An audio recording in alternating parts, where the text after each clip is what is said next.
Hi అండి, welcome to Shilpa Mohan recipes. Summer వచ్చేసింది కదండి. స్టవ్ దగ్గరుండి వంట చేయడం అంటే చాలా కష్టం కదా. అలాంటప్పుడు 3 నిమిషాల్లో ఎలా వంట చేసి ముగించాలో చూద్దామండి. అది కూడా నేను ఇవాళ పెరుగు పులుసు చేస్తానండి. చాలా అంటే చాలా టేస్టీగా ఉంటుంది. జస్ట్ 3 నిమిషాలు ఈజీగా చేసుకోవచ్చండి. పెరుగు పులుసులో చాలా రకాలు ఉన్నాయి కదండి. అందులో ఒకటి ఇవాళ నేను చేసి చూపిస్తున్నానండి. దీనికి ముందుగా 1 కప్పు పెరుగు తీసుకొని ఇలా బాగా చిలుక్కోవాలండి. గడ్డలు లేకుండా ఇలా చిలుక్కున్న తర్వాత ఇందులో కొద్దిగా నీళ్ళు పోసుకోవాలి. మరి ఎక్కువ పలచగా ఉండకూడదండి. ఇలాగుండాలి, కాస్త తిక్కుగా ఇలాగుండాలి. కమ్మటి పెరుగు తీసుకుంటే చాలా బాగుంటుందండి మజ్జిగ పులుసు. ఇప్పుడు దీన్ని పక్కన ఉంచుకుందాము. ఇప్పుడు నేను వంకాయ మజ్జిగ పులుసు చేస్తున్నాను కాబట్టి దీనికి 1 పావు కిలో వంకాయలు తీసుకొని, ఇలా తెల్ల వంకాయలు తీస్తే టేస్ట్ చాలా బాగుంటుందండి. సన్నగా కట్ చేసుకొని ఉప్పు నీటిలో వేసుకున్నారనుకుని కలర్ అస్సలు చేంజ్ అవ్వదు. ఇప్పుడు మనము ఒక ప్యాన్ పెట్టుకొని స్టవ్ వెలిగించుకొని ఇందులో 1 టేబుల్ స్పూన్ ఆయిల్ వేసుకోవాలి. ఆయిల్ కాస్త వేడెక్కిన తర్వాత మనం కట్ చేసుకున్నాం కదండి వంకాయ ముక్కలు ఇందులో వేసుకొని ఇప్పుడు మీడియం ఫ్లేమ్లో ఉంచుకొని 1 నిమిషం పాటు ఇలా కలుపుతూ వేయించుకోవాలి. 1 నిమిషం తర్వాత ఇందులో కొద్దిగా పసుపు వేసుకోవాలి. అలాగే తగినంత సాల్ట్ వేసుకోవాలండి. వంకాయకి ఎంత పడుతుందో అంత సాల్ట్ వేసుకోవాలి. ఇప్పుడు ఒకసారి కలుపుకొని దీనిపైన మూత పెట్టుకొని సిమ్లో ఉంచుకొని 1 నిమిషం పాటు మగ్గించుకోండి, సరిపోతుంది. మధ్యలో కూడా కలుపుతూ వేయించుకోవాలి. చూడండి 1 నిమిషం తర్వాత చక్కగా మగ్గిపోయాయండి. ఇప్పుడు స్టవ్ ఆపుకొని ఈ ముక్కలంతా కూడా బాగా చల్లారి పెట్టుకోవాలండి. వేడి చల్లగా అయిన తర్వాత ఇప్పుడు ఇందులో మనము పెరుగు వేసుకోవాలి. పెరుగు వేసుకున్న తర్వాత ఇప్పుడు ఇందులో తగినంత సాల్ట్ వేసుకోవాలి. మజ్జిగకి ఎంత సాల్ట్ పడుతుందో అంత సాల్ట్ వేసుకోవాలి.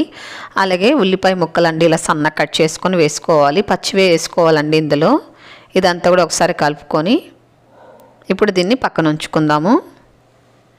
ఇప్పుడు తాలింపు పెట్టడానికి ఒక చిన్న ప్యాన్ తీసుకొని ఇందులో 1 స్పూన్ ఆయిల్ వేసుకోవాలి. ఆయిల్ కాస్త వేడెక్కిన తర్వాత మినపప్పు, ఆవాలు వేసుకొని కొద్దిగా పచ్చనగపప్పు అలాగే కొద్దిగా జీలకర్ర కూడా వేసుకొని దోరగా వేయించుకోవాలండి. ఇవి కాస్త దోరగా వేగిన తర్వాత ఇందులో సన్నగా కట్ చేసుకున్న పచ్చిమిరపకాయ ముక్కలు వేసుకోవాలి. తురుముకున్న అల్లం తురుము వేసుకోవాలి. అలాగే 1 ఎండుమిరపకాయ కట్ చేసుకొని వేసుకొని కొద్దిగా ఇంగువ వేసుకోవాలండి. ఇప్పుడు సిమ్లో ఉంచుకొని బాగా వేయించుకోవాలి. అల్లం అంతా కూడా కాస్త పచ్చి స్మెల్ పోయిన తర్వాత వేయించుకోవాలండి. ఇప్పుడు ఇందులో కొద్దిగా కరివేపాకు కూడా వేసుకొని ఇదంతా కూడా మంచిగా వేయించుకోవాలి.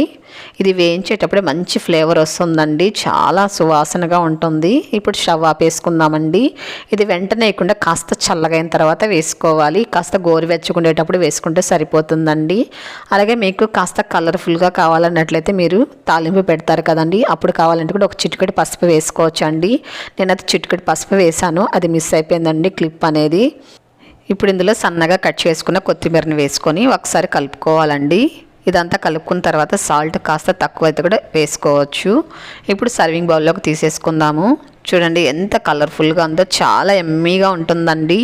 అన్నంలో వేసుకొని తింటుంటే ఎంత బాగుంటుందో తెలుసా. అలాగే మనము ఇందులో వంకాయ వేసాం కదండి వేయించి, ఆ వంకాయ అయితే తింటుంటే ఎంత బాగుంటుందంటే అన్నం తినే కొద్దిగా తినాలనిపిస్తుందండి. జస్ట్ 3 నిమిషాలు ఈజీగా చేసుకోవచ్చు.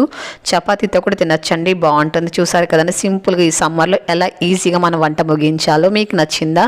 అయితే మీరు కూడా ఒకసారి ప్రిపేర్ చేయండి. ఎలాగొచ్చింది తప్పకుండా కామెంట్ చేయండి, షేర్ చేయండి, లైక్ చేయండి. మన ఛానల్ని సబ్స్క్రైబ్ చేసుకోండి.